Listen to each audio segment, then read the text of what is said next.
राज्यों से यहाँ पर फर्क क्यों हो गया? उत्तराखंड में आप अपनी दावेदारी कैसी देख रहे हैं? नहीं, हर जगह करेंगे, समय आने पे करेंगे, समय हमें डिसाइड कर लेना। हर जगह करेंगे मुख्यमंत्री का चेहरा। उत्तराखंड में सुना है चुनाव नहीं उठ पा रहा है आम आदमी पार्टी का, क्या गलती हो रही है? किसने कहा आपको? सर्वेस कह रहे हैं। कौन सा सर्वे दिखाओ मेरे को? अभी तो ये कह रही है हमने सर्वे कराई नहीं। हमारा नहीं हुआ है, बाकी हमने नहीं किया। आप झूठ बोल रही हैं। हमने नहीं किया है। आप हमें चुनाव हराएंगी यहाँ बैठ के। अशोक सिंघल एक सवाल पूछना चाह रहे हैं, उत्तराखंड पर ही है।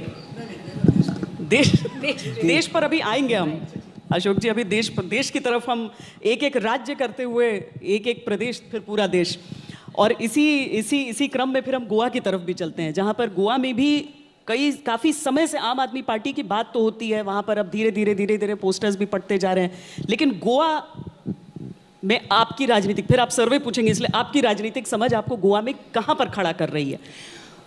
देखिए, गोवा के अंदर लोगों ने बीजेपी कांग्रेस दोनों को ट्राई किया।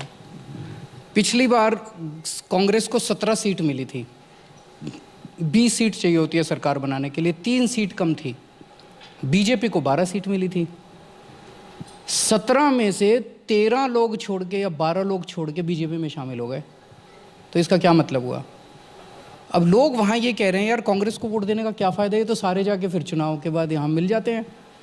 और बीजेपी खुलेआम कह रही है कि हमारी इस बार अगर 8 सीट भी आ गई तो सरकार तो हमारी बनेगी, क्योंकि चाहे कांग्रेस को मिले वोट चाहे हमें मिले, हम कांग्रेस वाले हमारे में ही आएंगे अल्टीमेटली। ये क्या है? ये तो ठीक नहीं है। तो अब लोगों को एक ईमानदार ऑल्टरनेटिव चाहिए, वो लोग आम आदमी पार्टी की तरफ ही देख रहे हैं। टीएमसी के आने से घाटा हुआ है या आपका प्लस पॉइंट हुआ है गोवा में? फ्रैंकली मेरे हिसाब से तो अभी टीएमसी को कोई वोट नहीं मिल रहा।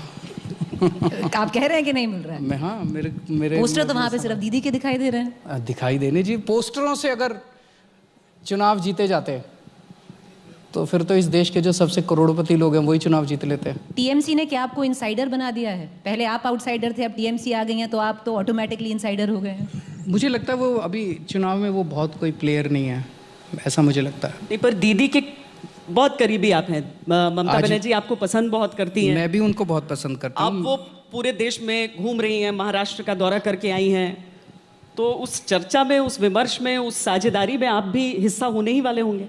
मैं परे हूँ, नहीं मैं बाहर हूँ इस सब चर्चा से। मेरे को ये सब राजनीति समझ नहीं आती, जोड़ तोड़ की राजनीति मेरे को नहीं समझ आती। मेरे को देश से बात कर रहे हैं अरविंद जी आप कि मैंने कब किया जोड़ तोड़? मतलब आपको ये मैंने तो कभी नहीं किया जोड़ तोड़ की राजनीति। मैंने कब की? तो कांग्रेस अगर स्कूल ठीक करने हैं, इस देश के स्कूल ठीक करने हैं, कॉन्टैक्ट केजरीवाल। इस देश के अस्पताल ठीक करने हैं, कॉन्टैक्ट केजरीवाल। अगर आपको बिजली ठीक करनी है इस देश की, पानी ठीक करना है इस देश का, सड़कें ठीक करनी है, नालियां ठीक करनी है, कॉन्टैक्ट केजरीवाल। और अगर आपको राजनीति करनी है, जोड़ तोड़ करनी है, ये सब करना है, कॉन्टैक्ट ऑल दोज पीपल। करेंगे सर, ठीक करेंगे, मैं मानता हूँ सब कुछ ठीक नहीं हुआ। नहीं, मैं सर प्लीज सर ये इस पर बात में हम सवालों तक पहुंच जाएंगे। अरविंद जी अच्छा, शांत हो जाइए। Arvind ji, NT Ramarao, MG Ramachandran, Prafulla Kumar Mahanta election से कुछ ही महीने पहले इन्होंने भी पार्टी बनाई और चुनाव जीत गए। उसी राह पर हैं आप?